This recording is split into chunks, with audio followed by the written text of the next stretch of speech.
Hello students, how are you all? I hope and I wish to God you all are doing fine. I am Digvijay Singh. I will teach you maths for class 7, class 8, also class 9, class 10, a lot of videos on my YouTube. But I am not expend a lot of time on online criteria, online channel because the time disturbance. Now in this process, previous video I could talk about the percentage, about the profit loss, about the, I think that discount. Now we will discuss about tax. Taxes क्या होता है? These are very important part of my usual life also. कि हमें जानकारी होनी चाहिए कि taxes क्या होते हैं. Taxes which are by the government, state government, also central government, ये टैक्स लगाए जाते हैं. कभी कभी बच्चे पूछते हैं कि सर ये सरकार टैक्स क्यों लेती है? टैक्स नहीं लेगी सरकार मर जाएगी. सीधी सी बात है. एक तरह समझ लो कि सरकार भिखारी और टैक्स लेती रहती है, लेकिन वो हमारे ही टैक्स लेके हम पे राज करती है. और यही सिस्टम है कि हम देते भी हैं और सहते भी हैं, सुनते भी हैं. यानी अगर आप अपने घर में सांस भी ले रहे हैं तो टैक्स दे के ले रहे हैं, पानी पी रहे हैं तो टैक्स दे के पी रहे हैं. ये जानिए. तो कुछ होता है जैसे टैक्स दो प्रकार के हैं. एक डायरेक्ट टैक्सेस होते हैं और एक इनडायरेक्ट टैक्सेस होते हैं. डायरेक्ट टैक्सेस में जैसे आपका इनकम टैक्स हो गया. डायरेक्ट टैक्सेस में बेटा आपका जैसे इनकम टैक्स हो गया, कॉर्पोरेशन टैक्स हो गया, प्रॉपर्टी टैक्स हो गया, ये सब डायरेक्ट टैक्सेस होते हैं. जैसे कोई जॉब कर रहा है या कोई बिजनेस कर रहा है तो अगर उसका सारा चीज बैंक में है, बैंक से सैलरी आ रही है, बैंक में उसका इनकम इनकमिंग आउटकमिंग हो रही है, तो वो पता चल रहा है ना कि इसकी इनकम कितनी हो रही है. तो अब उस इनकम के हिसाब से उस पर टैक्स लगता है. प्रॉपर्टी है, कितनी प्रॉपर्टी, उस पर टैक्स लगता है. ठीक है. बिजनेस है तो बिजनेस का टर्नओवर जितना शो होता है उतना है. और कुछ होते हैं इनडायरेक्ट टैक्स. क्या समझिएगा?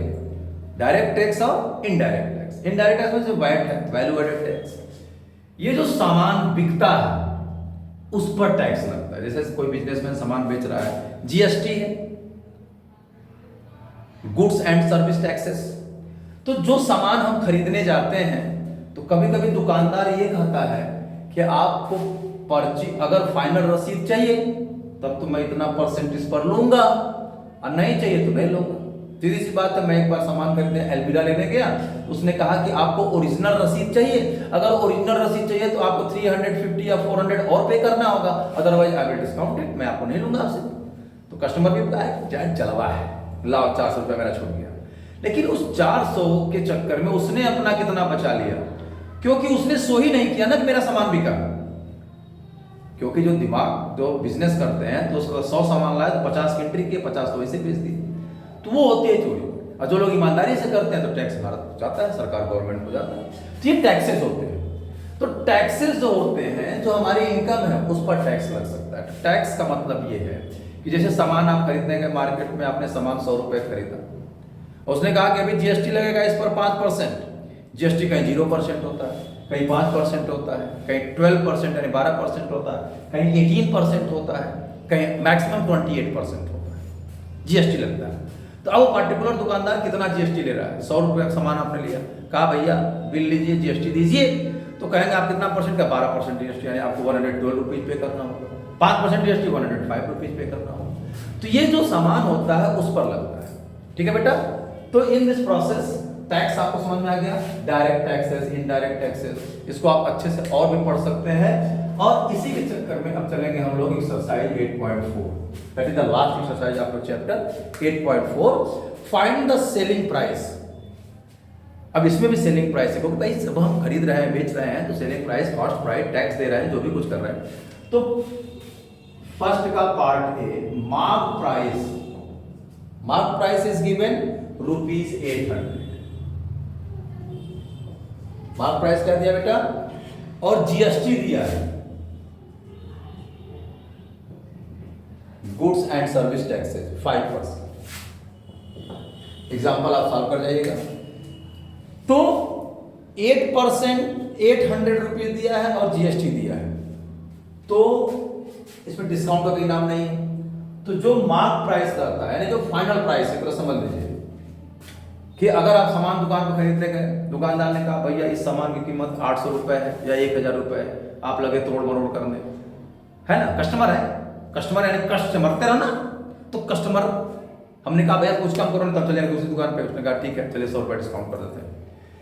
तो उसने क्या है 100 रुपये छोड़ दिया, 900 रुपये कहा, लेकिन ये आपको जीएसटी 12% देना होगा।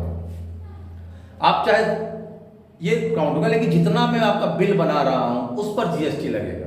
तो 5% जीएसटी 900 रुपये, 5% 45 रुपये उसने जीएसटी ले लिया आपसे, यानी आपको पे करना होगा 945 रुपीज।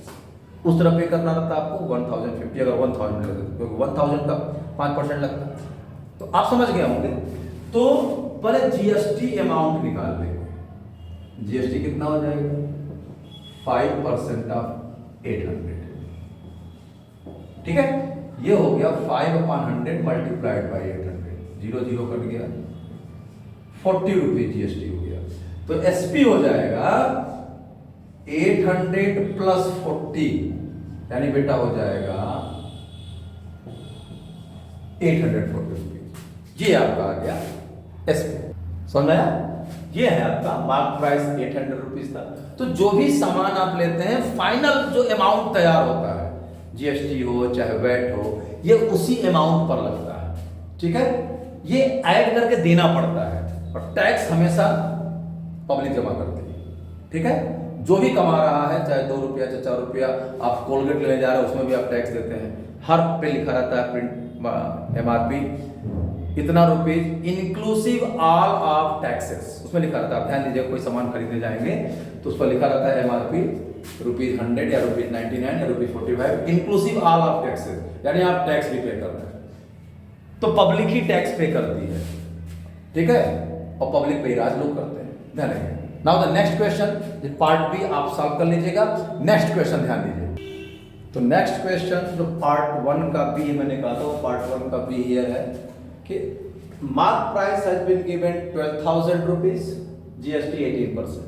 तो first of all you have to find the, you can say about that GST amount 18% of 12,000, यानी 2160 रुपीज, 2160 रुपीज। तो 12,000 का प्राइस उस पर है और 2,160 जीएसटी देना है, यानी आपको देना है 14,160 रुपीज। नेक्स्ट क्वेश्चन कह रहा है कि Anita ordered some goods, Anita ने कोई सामान ऑर्डर किया और विथ जीएसटी उस सामान की कीमत थी 840 रुपीज और जीएसटी था 12%। तो बिफोर जीएसटी उस सामान का एमपी कितना था, प्राइस कितना था? तो मान लिया let the price of goods before GST be ₹X, ठीक है। जीएसटी आपका 12% है, जीएसटी अमाउंट क्या हो जाएगा बेटा? 12% ऑफ x, यानी 12x/100 हो गया, ये जीएसटी अमाउंट। तो जीएसटी अमाउंट क्या होता है? पार्टिकुलर जो प्राइस है उसमें ऐड होता है। तो प्राइस ऑफ गुड्स क्या हो जाएगा? x प्लस जीएसटी अमाउंट, यानी कि जो एमआरपी उसका है वो प्लस जीएसटी अमाउंट, ये अपान 1 होगा, 100 हो जाएगा एलसीएम। तो 100x प्लस 12x, यानी ये आपका हो गया जीएसटी अमाउंट, टोटल प्राइस। और आप ऐसे नहीं करेंगे, बता रहे हैं ये किसके इक्वल होगा? वो 840 में ऑर्डर किए, यानी ये पूरा वैल्यू 840 के बराबर हो जाएगा। तो अब इसको 100 का यहाँ मल्टीप्लाई हो जाएगा, 112 से डिवाइड हो जाएगा। पहले 2 से डिवाइड किया, 2 5 जा 10, 2 6 जा 12 और 250 जा 100। फिर 2 से डिवाइड किया, 2 28 जा 56, 2 25 और 28 3 जा 8 40, 30 हो गया और 30 मल्टीप्लाइड बाय 25 750, यानी वो सामान 750 का था, उस पर 12% जीएसटी लगा, तब सामान हो गया 840 का। ये क्वेश्चन है, आप इस क्वेश्चन को आराम से नोट कर सकते हैं। उसके बाद तो क्वेश्चन और बचा है, ध्यान रखिएगा। अब हम लोग अगला क्वेश्चन देखेंगे। The next question is this कि the mark price of is ₹1,850 of a popular item. Find the final invoice in amount if the rate of GST is 18%। यानी मार्क प्राइस बेटा दिया है 1,850 रुपीज, जीएसटी दिया 18%, तो final invoice यानी final bill कितने का बनेगा? फाइनल अमाउंट कितना पे करना होगा, तो हमने क्या किया, सबसे पहले जीएसटी अमाउंट निकालेंगे। 18% ऑफ 1850, 10 से 10 कट गया, 5 2 जा 10, 5 3 जा 15, फिर 3 बचा, 5 7 जा 35 और 2 9 जा, यानी 9 मल्टीप्लाइड बाई 37, ये हो जाएगा 9 7 जा 63 कैरी 6 और 9 3 जा 27 और 6 33 रुपीज। तो फाइनल बिल या इनवॉइस क्या पूछा है, इनवॉइस पेमेंट या अमाउंट 1850 प्लस 333 3538, ये हो जाएगा 2183, यानी 2183 रुपीज। क्वेश्चन समझिए, पहले आपको क्वेश्चन से पढ़ना है कि मार्क प्राइस कितना है, जीएसटी 18% है, तो फाइनल इनवॉइस अमाउंट कितना होगा, यानी फाइनल बिल कितने बनेगा। तो हमने कहा ना जो मार्क प्राइस है उस पर जीएसटी लगेगा चाहे वैट लगेगा, तो जीएसटी 18% इसका निकाल लिया आपने, 333 रुपीज आया। अब इसमें ऐड कर दिया, same is question. Now the next last, Reema buys a juicer mixture marks at rupees 6500, she gets a discount of 8%. Find the amount that will pay if the rate of GST is 18%. देखिए, तो पहले आप discount निकाल लेंगे, discount निकाल के जो amount बनेगा, मैंने आपको समझाया था, अब फिर जो अमाउंट बनेगा आफ्टर डिस्काउंट उसका 18% जीएसटी लगेगा। देखिए ध्यान से समझते जाइए, हम आपको बता रहे हैं लाइव क्लास, अच्छे समझिए, समझते जाइए। Now the next question and last question. Mark price है, mark price of juicer 6500, ठीक है, डिस्काउंट कितना है 8%। तो पहले डिस्काउंट मनी निकाल लीजिए,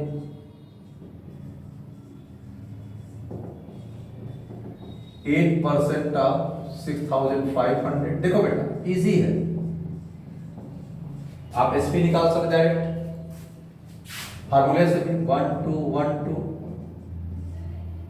8 5 जा 40 कैरी 4, 8 6 जा 48 4, इतना डिस्काउंट हो गया, ठीक है।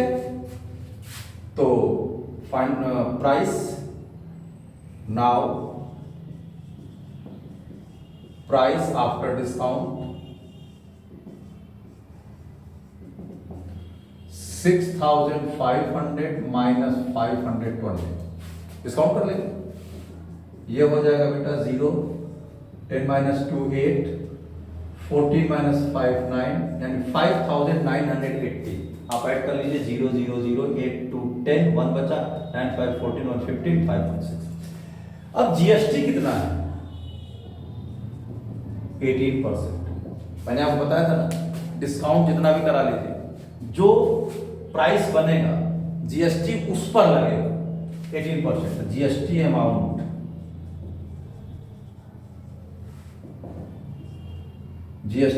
हो जाएगा 18% ऑफ जो अमाउंट तैयार हुआ बेटा 5980 पर, ये हो जाएगा 18/100 मल्टीप्लाइड बाय दिस, ठीक है। 10 से 10 कट गया, 2 5 जा 10, 2 9 जा 18, ठीक है, अच्छी बात है। आप ऐसा कर डायरेक्ट, चलो कोई बात नहीं, 9 से मल्टीप्लाई, 9 8 जा 72, 9 8 जा 72 कैरी 7, और 9 9 जा 81 और 7 88, और 9 5 जा 45 8 अपॉन 5, ठीक है। अब इसको डिवाइड करो 5 से, ध्यान रहे, ध्यान नहीं देना है कि बेटा कैलकुलेशन अच्छी हो, कैलकुलेशन शुड बी क्लियर।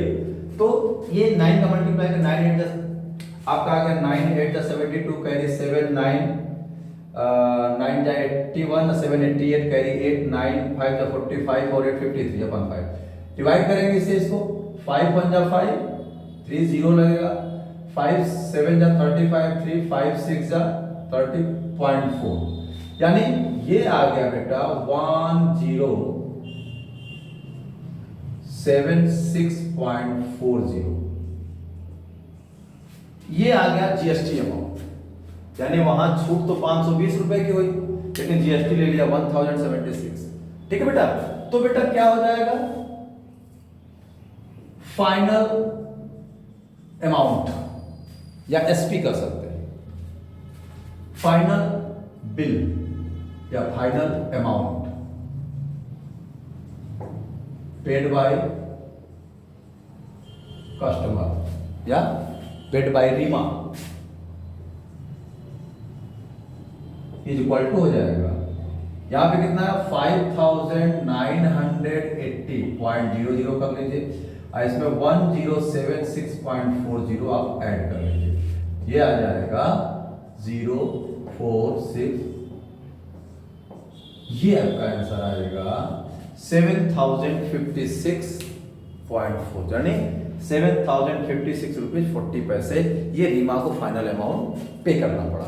तो इस तरह आपका ये चैप्टर 8 का लास्ट एक्सरसाइज क्वेश्चन खत्म हुआ। चैप्टर 8 पूरा वीडियो मैंने क्लियर कर लिया। ये चैप्टर 8 आप अच्छे से समझ के बार बार समझ के कर लीजिएगा, और बेटा मेहनत करिए, अच्छे से मेहनत करिए, प्रैक्टिस करिए, हर सब्जेक्ट में मेहनत करिए, क्योंकि बिना मेहनत के कुछ होने वाला नहीं है। ये आपका चैप्टर 8 पूरा हुआ। नाउ मौका मिला तो नेक्स्ट वीडियो में हम लोग मिलेंगे, तब तक के लिए आप स्वस्थ रहिए, मस्त रहिए, जानदार, शानदार, जबरदस्त रहिए। मिलते हैं नेक्स्ट वीडियो में। थैंक यू सो मच, और वीडियो को लाइक सब्सक्राइब कर दीजिए, करवा लीजिए तो अच्छी बात है। Thank you so much.